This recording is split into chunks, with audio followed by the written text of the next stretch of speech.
Începând cu ora 7 și până pe la ora 9, stațiile din capitală arată ca niște furnicare. Toată lumea se grăbește la ore sau la muncă. Deseori însă oamenii așteaptă minute bune până reușesc să urce în microbuz sau troleibuz.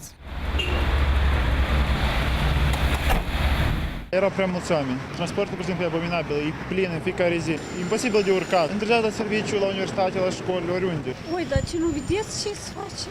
Nu vedeți că nu putem nici ca și dem aici, nu știm cât să așteptăm. Iată, numai și eu trecut 140 rutieră, nu poți să te urci nici ca cum, dar asta a treilea rutieră și nici ca cum nu pot să mă urc, să mă duc la locuri. Vara era altfel, acum copiii doar se duc la școală, e aglomerată tare.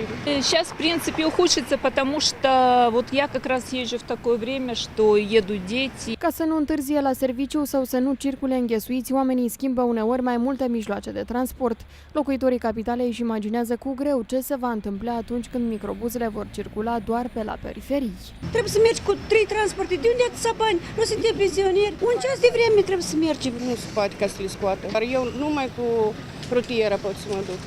Alt transport nu-i. Responsabilii de la Direcția Transport recunosc că odată cu începerea anului de studii, numărul de pasageri a crescut considerabil.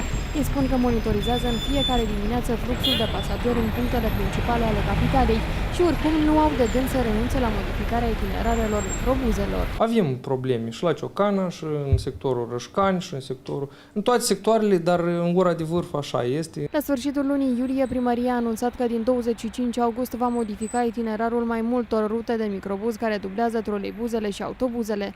Ulterior, decizia a fost amânată până pe 15 septembrie în urma unor consultări cu transportatorii.